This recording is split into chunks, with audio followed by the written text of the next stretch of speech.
doy cuenta que estos niños no diagnosticados con algunas enfermedades podrían tener esas enfermedades, podrían ser psicóloga, psiquiatra. Sin embargo, pues he leído mucho sobre ese tema. Yo misma he tomado terapia durante mucho tiempo y veo todo lo que ha pasado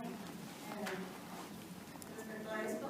Hace como 20 años, las primeras literaturas que yo tomaba en enciclopedias, que ahora lo vemos en internet, yo leía mucho sobre esto y se decía que era la enfermedad del futuro, la psicología, los problemas psicológicos. Yo creo que ya estamos en el futuro. Tengo 4 hijos, el mayor de 15 y la menor de 6, y convivo mucho con sus amigos y me doy cuenta de lo que está pasando, de lo que están viviendo los niños, las cuestiones psicosociales que nos están afectando como familia, como padres, como hijos. Y no sé si tengan estén haciendo algo, la Secretaría de Salud con las escuelas, que pudieran trabajar desde lo preventivo y no hasta que pues, ya es como más difícil llegar a una solución al problema. Estoy pasando, voy a aprovechar unas hojitas, estamos promoviendo algunas asociaciones civiles al doctor Francisco, él estuvo exponiendo allá desde la Comisión de Derechos Humanos, lo estamos proveyendo para un puesto.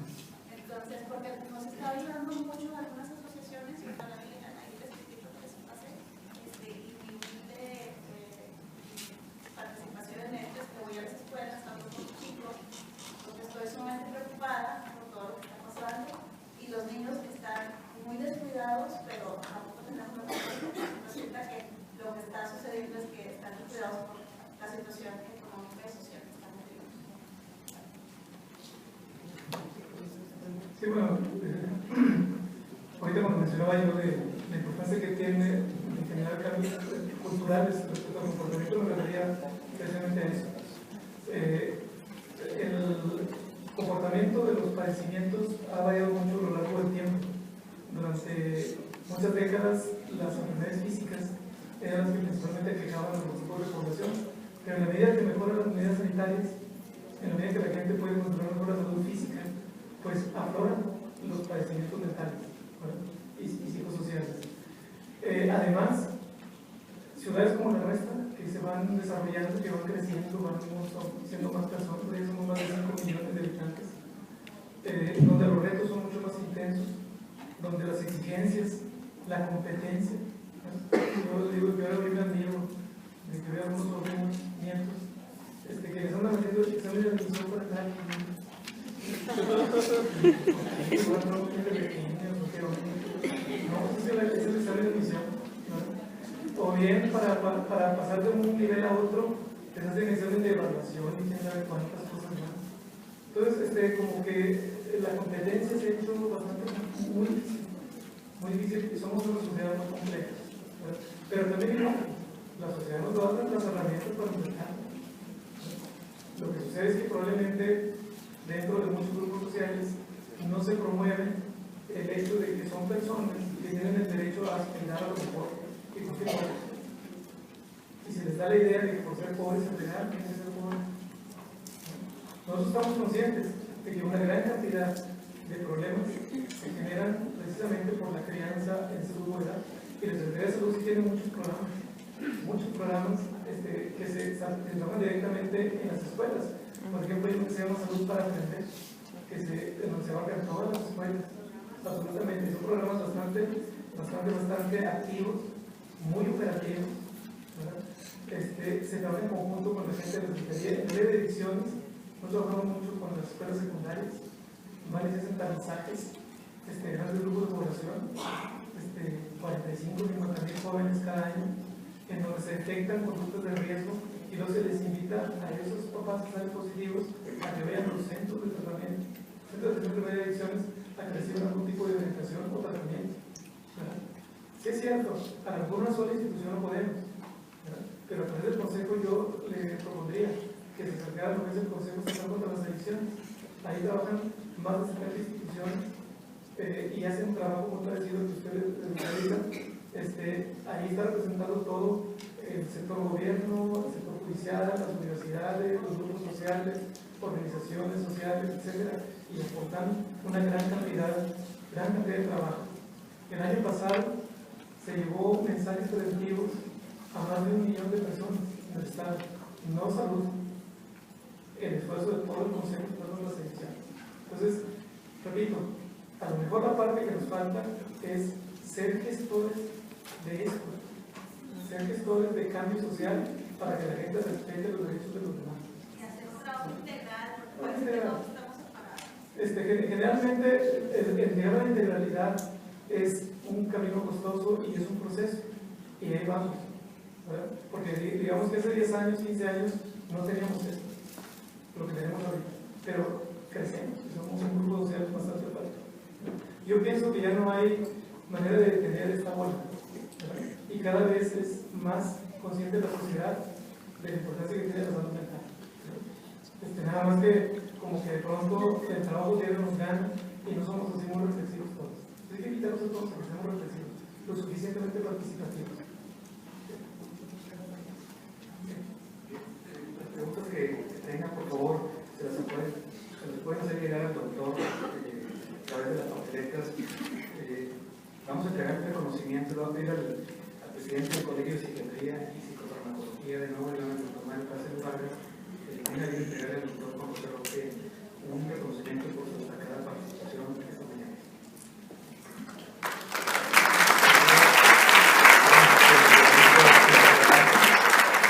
Doctor Juan José Roque, colega y maestro, por su valiosa participación como ponente en el simposio de los derechos humanos del paciente psiquiátrico llevado a cabo en la unidad 3 y 4 de psiquiatría.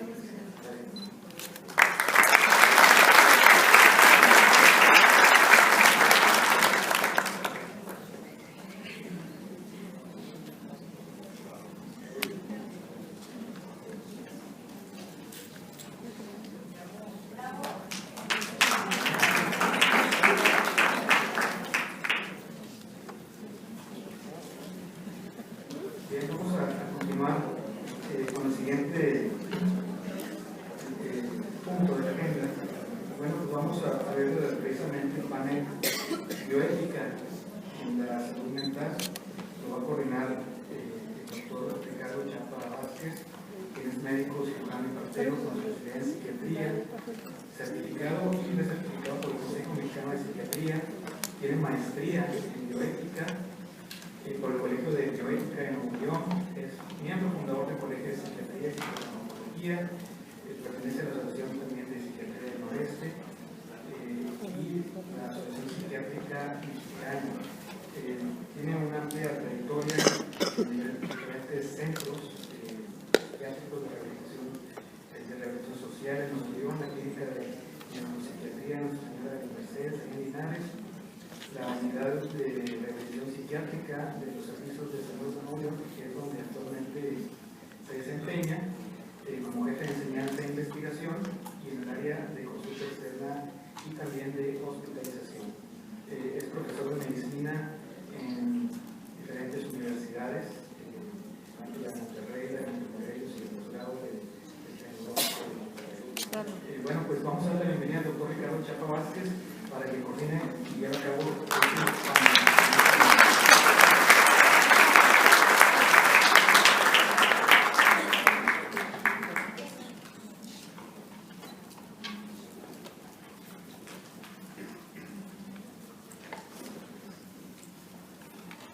Buenos días, vamos a iniciar con el panel bioética en la salud mental. Tenemos 4 ponencias, como decía yo. Continuaremos con el Víctor Walter Fernando Gómez Olvera. Él es sacerdote católico con 19 años de vida sacerdotal, licenciado en Ciencias de la Comunicación por la Universidad Autónoma de Nuevo León, generación 84, con especialidad en desarrollo organizacional. Tiene un diplomado en planificación pastoral por el Instituto de Teología Pastoral Latinoamericana en Bogotá, Colombia, y actualmente es decano de San Juan Bosco, es capellán del hogar Villa Eures de la Orden de Nuestra Señora de la Caridad de Refugio y párroco de la parroquia de Santa Cecilia, que es contigua a la unidad de rehabilitación psiquiátrica, donde colabora en el Comité de Bioética Hospitalario y el Comité de Investigación, así como en la atención espiritual de algunos de nuestros pacientes. Es el doctor Padre Vázquez.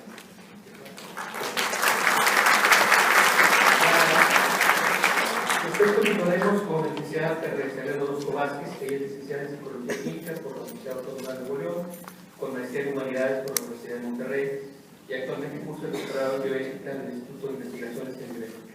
Ha ejercido como psicóloga en el Centro de Orientación, Protección y Apoyo a Víctimas de Delitos Psicofamiliares del Instituto Estatal de la Mujer y en el Programa de Violencia de Género del Instituto de Salud de Nuevo León.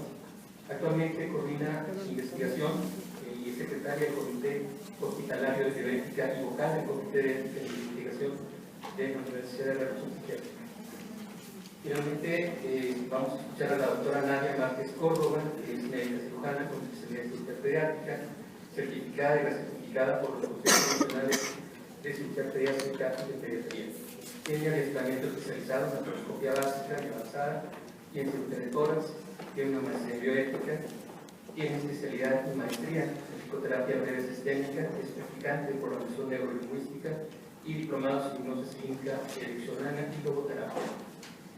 Ha cursado entrenamientos en tanatología, sexología, abuso sexual y educación sexual para personas con discapacidad, entre otros muchos.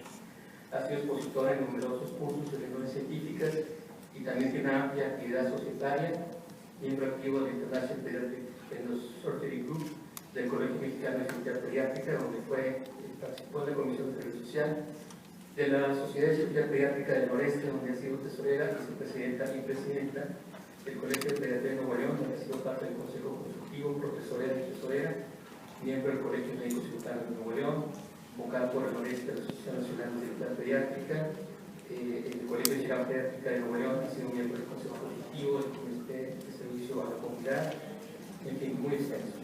Actualmente es presidenta de AFAMIA, hace apoyo a familias con necesidades especiales, es directora del Servicio Médico de San Pedro Garza García desde noviembre de 2012 y ejerce consulta en el Hospital CIMA de esta ciudad y además es integrante de los cuerpos médicos de los hospitales San José, CIMA y Cristo Universidad de Coahuila.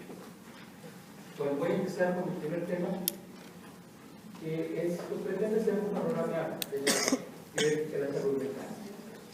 Quisimos ponerlo al principio para aquellos que no estén muy interesados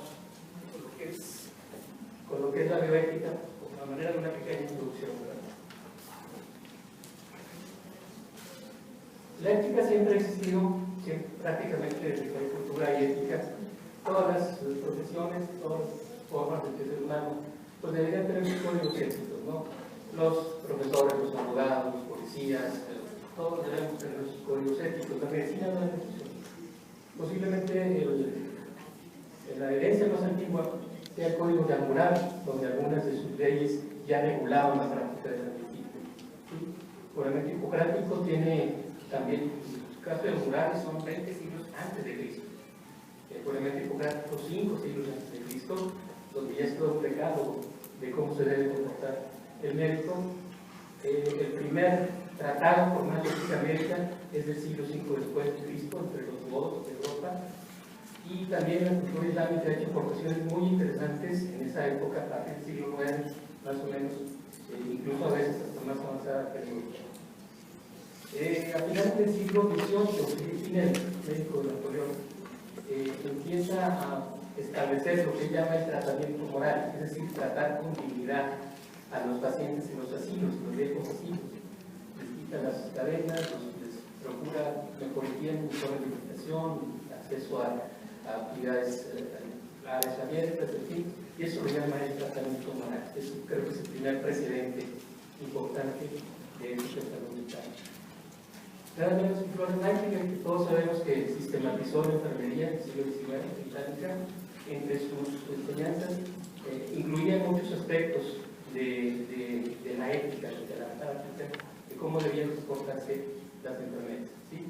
Incluso en algunos lugares se sigue leyendo alrededor del juramento de Hipócrates. Y sin ir tan lejos, también en el siglo XIX, aquí nuestro fundador de esta escuela de medicina, el doctor José Lutello González, entre sus muchas clases que daba, tenía una de lecciones de moral médica que podemos conseguir, podemos leerlos con él. Muy interesante también. 1927, bueno, segunda mitad del siglo XIX, primera mitad del siglo XX, es muy extenso y no hay mucho tiempo, pero hubo muchos movimientos en todo el mundo, sobre todo en el mundo occidental, a favor de reglamentar de alguna manera la práctica de la medicina, movimientos de la ética, ¿no? 1927, Fritz Schaap por primera vez aporta el término bioética. Sí, él era alemán, le tocó vivir en Inglaterra, no precisa mucho su artículo, pero una cosa interesante es que no tiene nada que ver con la medicina, él era teólogo y era pastor protestante.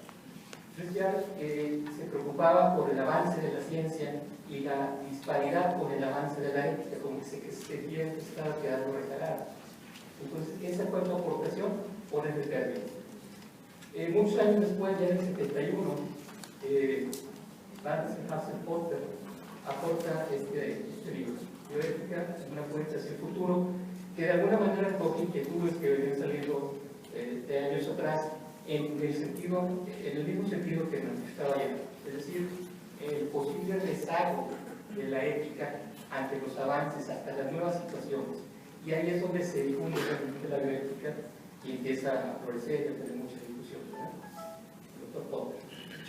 Eso era por un lado. Otra cosa que enfatiza mucho en el libro es la importancia de la multidisciplinaridad. Las personas que mencionamos ahorita, pues efectivamente maestros muy reconocidos, seguramente muy buenos clínicos, muy queridos por sus alumnos, pero no necesariamente tenían formación humanista. Es decir, los tratados que él proponía pues estaban más basados en la moral propia de esa época y de ese lugar. Si lo vemos, lo encontramos muy claramente en diferentes épocas. Entonces él hablaba de un puente entre las ciencias de la vida y las humanidades. Y precisamente creo que eso es lo más lindo de la bioética, esa situación multidisciplinaria donde todos entramos, todos aportamos, recibimos unos de otros.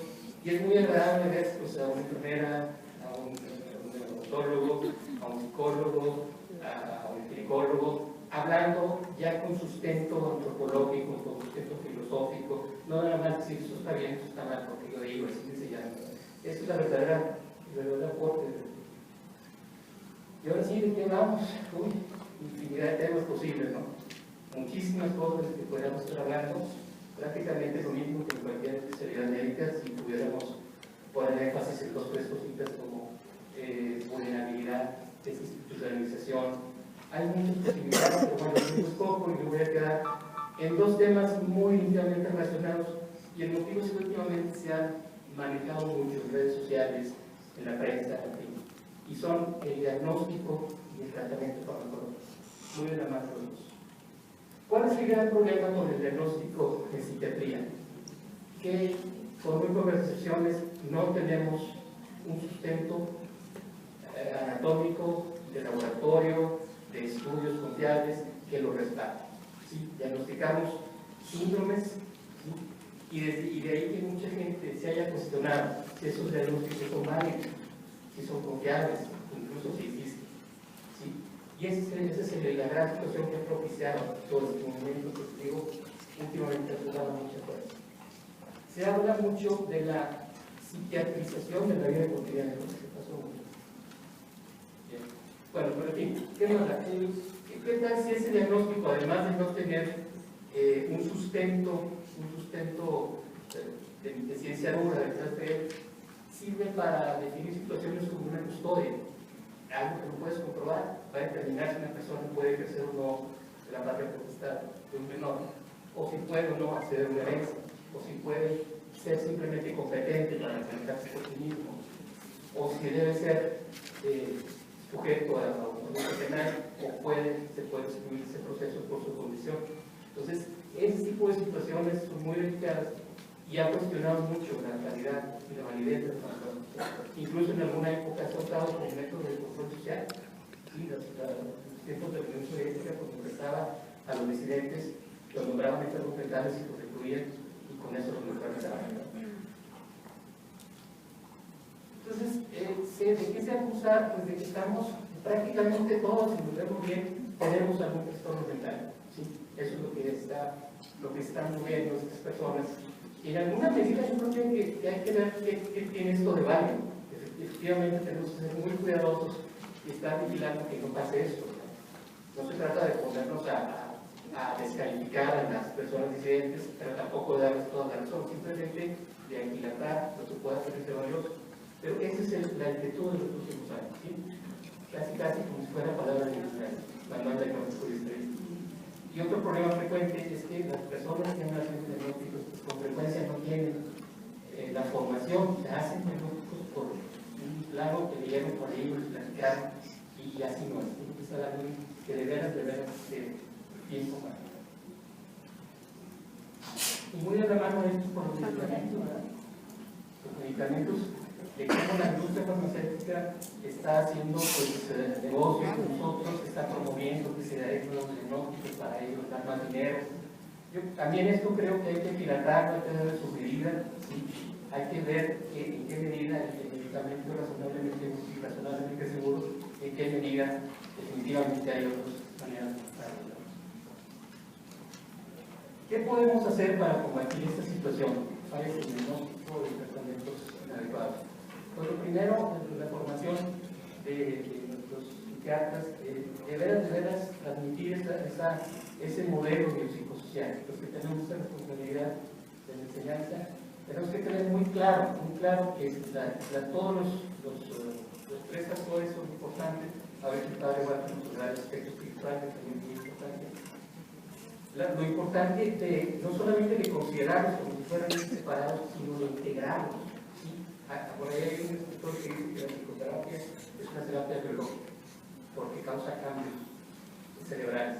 Tiene toda la razón. O sea, ya más allá del modelo biopsicosocial está el modelo integrativo, donde vemos esas integraciones. Eso creo que es bien importante para afinar el diagnóstico, para tener diagnósticos más confiables. La otra cosa es tener en cuenta que valorar a un paciente no es estar palomeando una lista. Valorar a un paciente es un arte, es algo que se desarrolla, es un entrenamiento, algo que tiene que irse supervisando, hacer un simple examen mental, pues tiene su ciencia, tiene su chiste. Y es difícil a veces, no es nada más lo que el paciente dice, sino lo que no dice. En fin, es todo un arte valorar a un paciente. La actualización continua, toda la vida es bien importante también para dar mejores diagnósticos. Y bueno, apegarnos a los manuales, que para eso estamos, ¿verdad? Eso nos da más confiabilidad. Es decir, no nada más, yo digo que es esto, no. Tiene una serie de criterios para tener un diagnóstico y eso me hace más confiable que al momento de establecer un tratamiento sea congruente con lo que dice la gente. Hay instrumentos diagnósticos que también se requiere un entrenamiento para aplicarlos, hay infinidad de escalas. Son útiles, son valiosas, pero también requieren un entrenamiento. Hay pruebas psicológicas que cuando son aplicadas por personas muy capacitadas son sumamente útiles para orientar el diagnóstico también.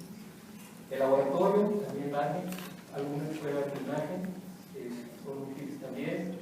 El electroencefalograma, con más frecuencia para descartar otras condiciones, pero también usamos, son muy útiles. Y por ahí últimamente ha estado avanzando la genética. Hay muchas críticas que todavía no están confiables, pero tal vez en los próximos años usemos más pruebas genéticas para afinar el diagnóstico e incluso ir viendo qué tan factible va a ser el tratamiento. Bueno, esto es simplemente un estudio muy largo, 2 años, pero es un grupo muy grande de pacientes, son 500 pacientes. En China 2 años se les diagnosticó, algunos no aceptaron tratamiento, de hecho la mayoría, y hay que ver cómo les va. ¿Sí? Contra los que sí aceptaron tratamiento, y ahí está más claro que nunca la gran diferencia. Incluso los que lo siguieron de manera irregular, les fue bastante mejor que los que no siguieron ninguno, o los que siguieron por 19 personas. Este estudio, bueno, me muestra con 81 pacientes nada más, pero es a 15 años en Holanda, los resultados son muy similares. ¿Sí? Entonces, ¿qué nos queda? Pues es como si yo ahorita les digo que nos han estado engañando, que la corriente eléctrica sube y estimula algunos gases en el foco y por eso tenemos luz, que es una completa mentira. Pues sí, lo puedo poner en duda, pero lo cierto es que cuando muevo el switch se siente y cuando lo bajo se para. Eso no lo podemos negar. Entonces, si alguien pone en duda lo de los neurotransmisores y el sustrato biológico y lo que ustedes quieran, bueno, vale, pero no podemos negar el resultado como los que acabo de mostrar, o simplemente la experiencia de nosotros, que vemos al paciente toma su tratamiento y en poco tiempo mejora, lo deja por alguna razón y en poco tiempo vuelve a recaer, ya es el switch para medio para abajo. No digo que los medicamentos sean lo único, pero insisto, desde integrar psicoterapia, familia, educación, cambios en hábitos, hay una serie de situaciones que son importantes considerar. Pero sí también tener eso en cuenta cuando estamos cuestionando la eficacia de los tratamientos, ¿verdad? Ya ven que ahora está de moda criticar la quimioterapia. Miren los números, ¿cómo le iba antes a los pacientes cuando no había? Que prácticamente todas las formas de cáncer eran terminadas de la muerte. ¿Ya cuántos actualmente salen en el año? Todos conocemos a alguien que se muere de cáncer, ¿no? O las vacunas, no me digan eso. Es similar, no es una moda. Yo estoy experto porque he leído los artículos de internet. No, y lo malo es que la gente les hace caso, ¿verdad? Pero yo en la primaria tuve compañeros con secuelas de polio. Ya, eso ya no se ve. Un primo mío, un poquito mayor, se murió de sarampión. Eso ya no se ve. O bueno, se está volviendo a ver porque evidentemente que no se ve.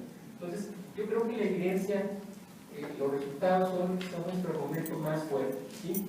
Insisto, no se trata de descalificar a cualquier idea que esté, se trata de estudiarla, se trata de dilatarla. Bueno, ya por último los invito a agendar para el próximo 9 de octubre los festejos del Día Mundial de la Salud Mental, recordar la Organización Mundial de la Salud, muy en línea con lo que estamos hablando hoy de manejando la actividad de la salud mental, Museo de Historia Mexicana, informes a esta reunión. Organizan las mismas instituciones que estamos realizando hoy y otras más de 15, entre asociaciones de pacientes, organizaciones públicas, sociedades médicas, va a haber conferencias, va a haber exhibiciones de arte de pacientes, va a ser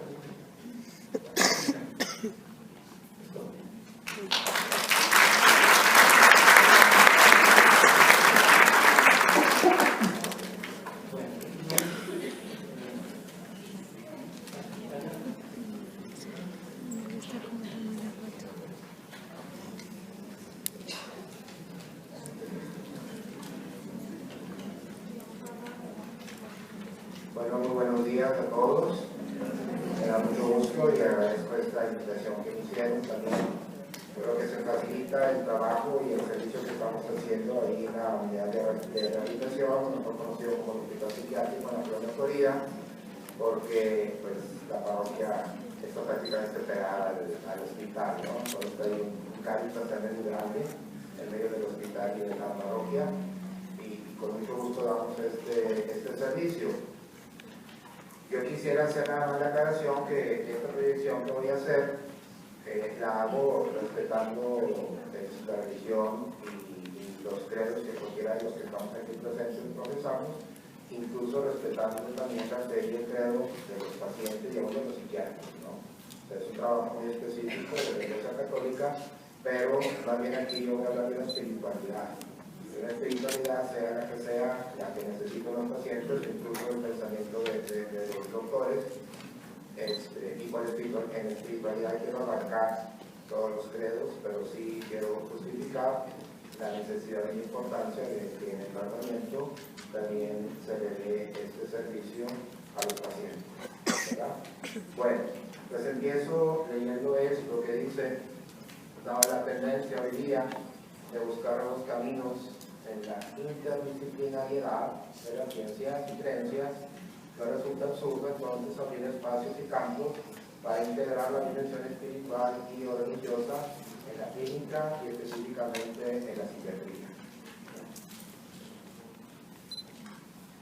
La espiritualidad constituye un ente óntico, o sea que es propio del ser, que entonces abarca valores, actitudes y también creencias, que no actúan accidentalmente, sino que están presentes en el ser de la persona.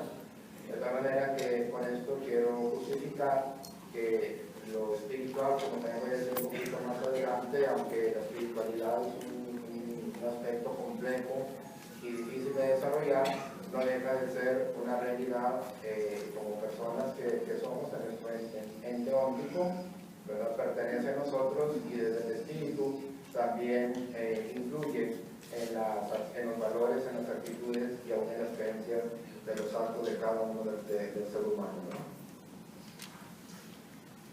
La dimensión espiritual favorece entonces el desarrollo de valores éticos comunes que contribuyen a restablecer la salud mental. Entonces, pues sí, ¿verdad? Es importante importancia de la dimensión espiritual, ya que contribuye y favorece también al desarrollo de esos valores éticos que son los actos de la misma vida. ¿Por qué recurrir a un apoyo espiritual? Bueno, pues el espíritu, como todos sabemos, significa aliento de vida. Por lo tanto, lo trascendente influye en las experiencias y en las circunstancias de la misma vida. Pudiéramos decir entonces que el espíritu influye en el actuar social y se identifica con el comportamiento humano también. Entonces, la intención de ir poniendo estas reflexiones, esta información, pues es con este sentido, de que se vaya creando también un espacio de atención espiritual a los pacientes, respetando el creo de cada uno de ellos y aún de los mismos especialistas. El espíritu envuelve a la persona y aunque pertenece a una dimensión más amplia, compleja y no accesible fácilmente, acceder a él ahorita es todo un reto para la psiquiatría también. La dimensión espiritual entonces le da al ser humano un destino y una motivación de vida.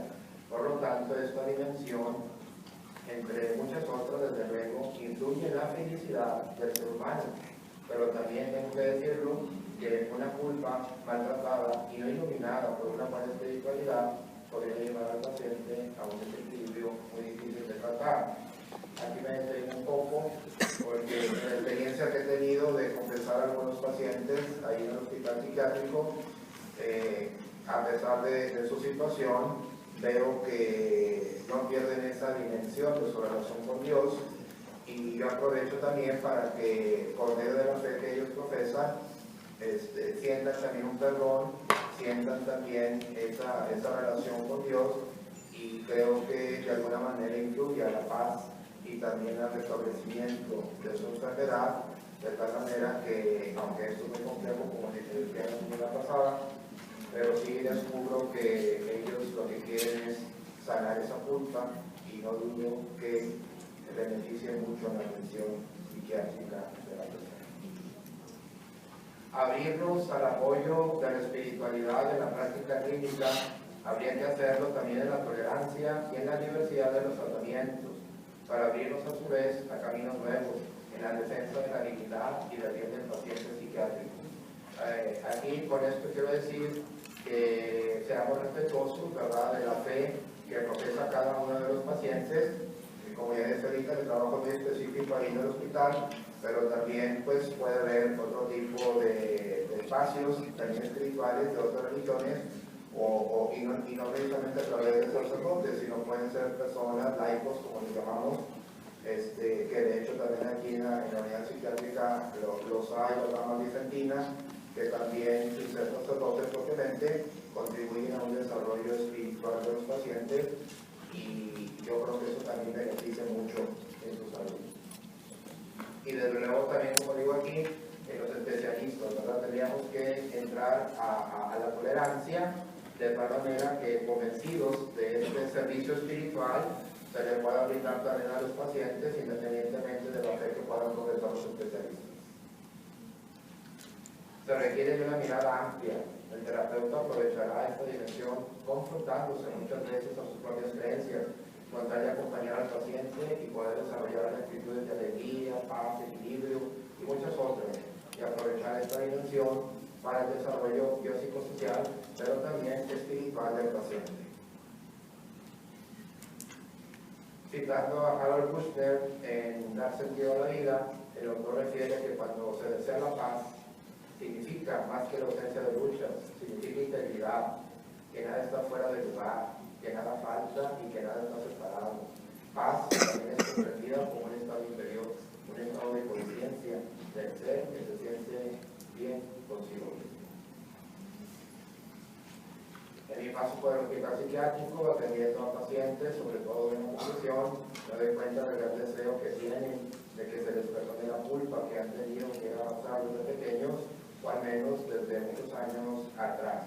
Y aunque su permanencia ahí en el hospital es temporal, algunos cuantos regresan directamente conmigo allá a la oficina de la parroquia a seguirse confesando, y o pacientes que ya han salido hace tiempo del hospital.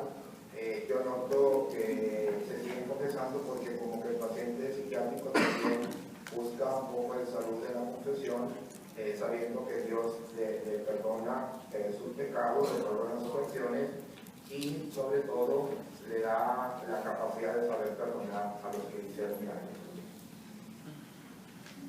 Es muy importante que se le dé este espacio a todas las unidades de atención psiquiátrica, no solo como una atención extraordinaria al paciente, sino conscientes de la gran necesidad que hay de que el aspecto espiritual de la persona también necesita ser aprovechado en la recuperación integral de los mismos. En los últimos años se ha multiplicado el número de investigaciones que estudian aspectos que buscan la relación entre la salud física y la religiosidad y la espiritualidad. Por ejemplo, nos encontramos con que dentro de la psicología se ha creado el área de la psicología de la religión, que ocupa una sección dentro de la Asociación Americana de Psicología y dentro de la psiquiatría hay una sección dentro de la Asociación Mundial de Psiquiatría dedicada a la llamada psiquiatría y religión. Y creo que es la última. Otro dato es que en Estados Unidos se incluyen en la formación de los residentes de psiquiatría temas relacionados con factores religiosos y espirituales y influyen en el desarrollo psicológico, en parte porque diversos trabajos de investigación han mostrado en las últimas décadas que la influencia de las religiones no es necesariamente patogénica, sino que puede ser fuente de salud mental y de bienestar. Sí, la última. Entonces, pues, como les decía, ojalá que se vayan abriendo espacios de atención también de este aspecto para la atención de los pacientes psiquiátricos para poderles brindar un servicio integral, que no nos olvidemos también del espacio espiritual de cada uno de ellos. Muchas gracias.